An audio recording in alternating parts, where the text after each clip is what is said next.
Esther, we've known each other 10 years now, and you're like a sister to me, and one of my best friends. You're a mother and a nurse and a US citizen. But I remember I don't remember when we first met, but my first memory of you is 10 years ago when you were 18 years old, and I was your attorney. And I remember at the asylum office, I remember sitting with you and your family waiting to be called in for your interview. And we were all nervous. And I had recently been on a trip to the Dominican Republic, which shares an island with Haiti, which is where you're from. So I thought it might soothe you to show you some pictures from my trip. And I actually ended up making you really emotional because you missed Haiti so much, which ended up being a good thing, I think, because the asylum officer could see your emotion then. But I know we must have met several times before then because I was preparing you and your family for your case. What are your first memories of me? Well, my first memory of you is when we met the very first time. Me and my family, we went to your office and you were so bubbly and happy. You were wearing red. So I remember you were saying to me, well, you know what? I need to speak to you without the interpreter, without anybody. I need to get your story. And I didn't speak English very much then, so it was a struggle trying to explain to you what was going on and for you to try to put everything together with my limited English. So, and I remember thinking that you said, I think we're gonna be friends. And I said, yes, of course we're gonna be friends, because I didn't have no friends then. and then you tried to correct me, but I still stuck it in my head, you know what, we're gonna be friends. I'm just gonna stay with that idea. And now we are. Yes, we are. Very good friends. When you came here, I mean, what was your life like in Haiti before you came here? What are your most vivid memories? Were you happy? Of course. For the most part, my life was good. I had a happy family. Haiti is beautiful, beautiful weather. And I love school. I was school president, fighting for social equality for the girls. They had a different curriculum for girls than they had for boys. And I said, okay, if we work as hard as they do, and we as smart as they are, we need what you're giving to them. And we were all fighting for this. And for the most part, everything was good. But again, Haiti had a lot of political problems. Its democracy is very new there. So I've seen, there's another aspect of my life that wasn't very good. And that was because my father was a political activist, and I remember us just at times running for our lives and having to run to my grandparents just so we can hide.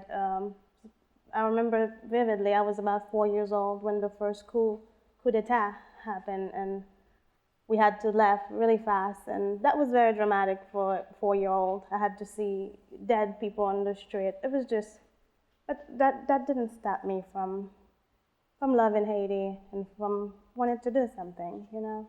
Yeah, it's amazing to me how much you have seen in your life, and yet at the same time, you're thriving in school and really happy and hopeful and trying to change things for the better, which is how I know you to be now. So I guess you've always been like that. Did you want to come to the United States? Of course. It's to us outsiders, the United States is just this big place of opportunities where this is a perfect model for social justice and social equality and democracy. So this is how we see the United States, as the land of opportunities. So everybody, as an activist myself in my school, I wanted to see a perfect or a good example of what I'm trying to accomplish in my home country. So yes, indeed, I wanted to visit, yes. So when you came here, did you know that you were coming to stay? No. I actually came in vacation, and Was that your first trip? Yes. So I was working on planning graduation. That was my last year in high school in Haiti, and I was supposed to come for vacation. So I didn't say bye to anybody or took anything with me. I just came to vacation. But when I got here, I got the news that we're not going back. We may never go back for our own safety, and that was very shocking. Well, I remember when I was working with you, you saw some pretty horrible things. Yeah.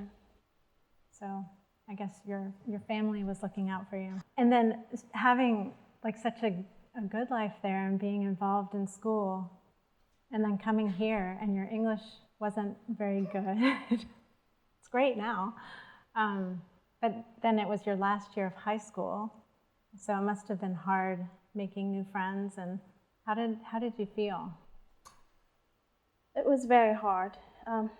High school was brutal, that's what I would say. There was a lot of division. You could see the Dominicans in a group, the African Americans in a group. Everybody had their own little groups, and I was just this outsiders who did not know or had anybody. So it was hard to just try to fit in. And I used to matter. I feel like I used to be somebody. Now I'm just nobody. No one cares, and I don't have a say. So it made me feel very lonely in school. But as time goes by, they realized that I was actually very smart in school because the teachers kept praising my grades. So I started to make friends. People that wanted to cheat from you? Absolutely. So at this time, your family, your mom and dad, and you have your older brother and a sister, and then 2 younger brothers and 2 younger sisters. Who was supporting your family through all of this? I mean, you're just new in America. Well, first of all, we didn't have nothing. When we came, we had to start from scratch. My dad was working, but it's hard, when you're new in this country, it's hard to build a foundation. And how was his English at that time? I mean, that was 10 years ago. Yes, her language is French and Creole, so English, we learn English in school, but it's not a very spoken language for us. So it was very hard to fit in and get jobs, and you don't just come in and take over. That's not how it works. So I decided to start working when I was in high school. So my last year in high school, I was actually in school full-time and working full-time just to help support my family. Which makes it even harder to make friends. Yeah, that's true. Yeah. Where were you working? I was babysitting. I did different things, but I worked for Home Depot for about 2 years. Full-time? Yes, full-time. While you were in high school? Yes. And then what did you do? What did you want to do after high school? Well, like any normal kids, I wanted to go to college. I heard all the seniors talking about the college experience, which is a little different than in Haiti, where everybody just leave their parents and have a good time in college and learn what you want to learn. And I wanted that, but I didn't want to leave my family. I knew I needed them and they needed me, and if we had a chance of making it, I thought it was going to be if we stick together. And that's what we did. So I stood around and I went to school locally and worked full-time as I was in college full-time. When you were in Haiti, you also, of course, always planned on going to graduate school after college, right? Yes. Yeah. Now you're a nurse, yes. Right? And your dream was always to go into healthcare. I remember that from the very beginning. Yes, I actually wanted to be a doctor. And what inspired that dream? So let me tell you a story, right? When I was younger, I remember I was about 7. I remember my mother going to nursing school. She just decided, you know what, I'm going to nursing school, just so she can do it. And when she finished, she never worked for money. She would have small clinic at the house, and she also had a group of people where they went in the countryside where people don't have access to health care, and they would go and help people who don't have access to healthcare. So one time she decided to take me with her, and we had to walk 2 hours up in the mountains to get to where we were going. And I'm thinking, so we're not going to get paid for this? And she said, no. As I get there, that's when, as a 9-year-old, I realized that, what she's doing is so important. Those people are so grateful, and they need that so much that it was priceless. And I felt like, you know what? When I grow up, I want to be like her. I want to be able to give back just like she was doing. So that's how I decided I'm going to be a doctor/activist. And in the United States, then, when you graduated from high school, you started on a career, on the same career path? Yes, as a nurse, yes. I started taking courses for pre-nursing and then eventually went to nursing school while I was working full-time.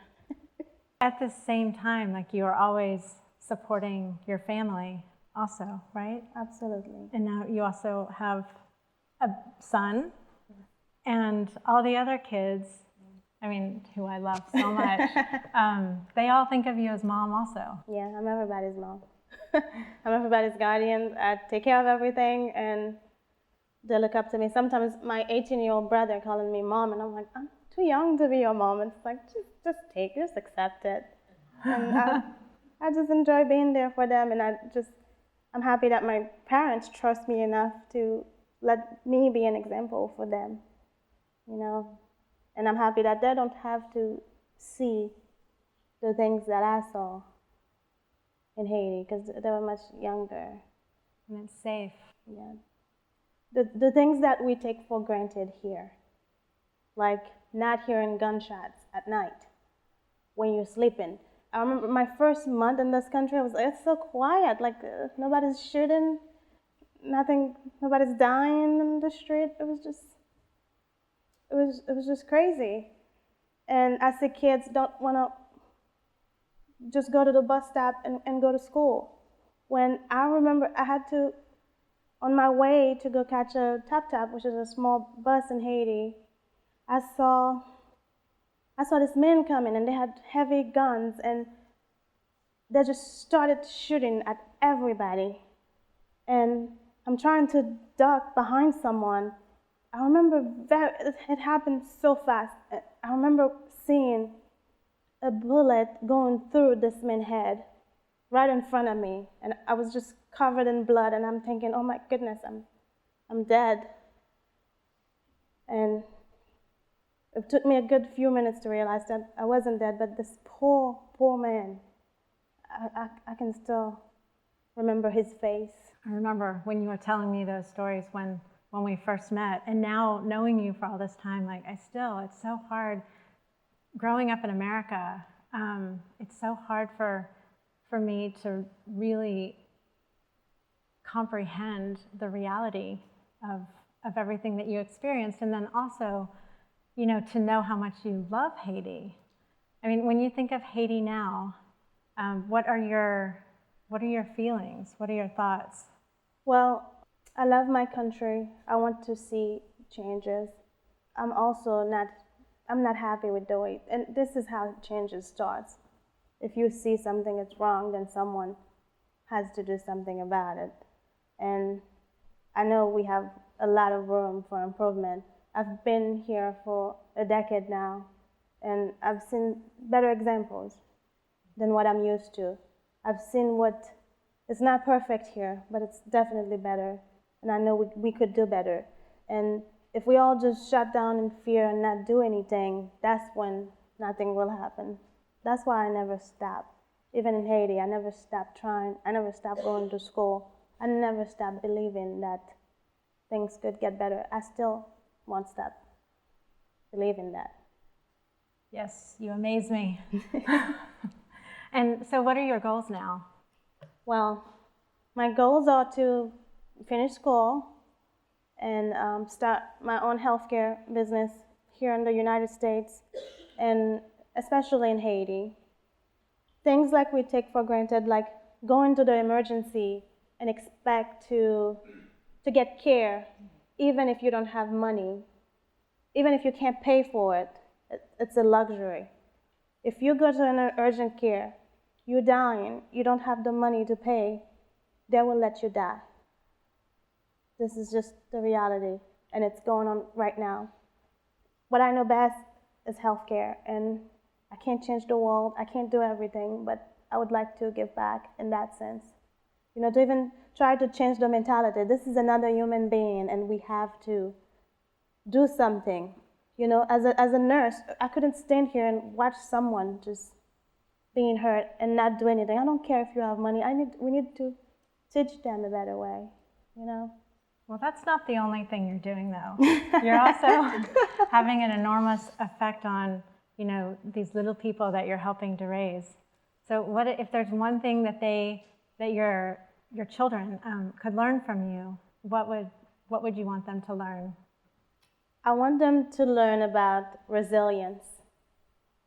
I want them to learn to be good citizens and respect their home. I want them to never stop believing, never stop trying.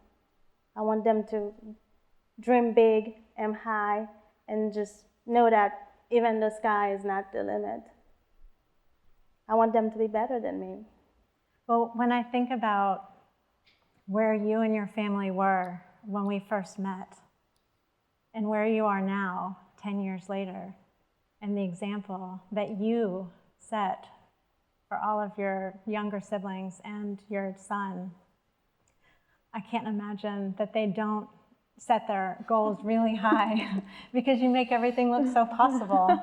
And I'm so happy that I feel so fortunate and honored that we've gotten to grow so close after going through that intimate experience together.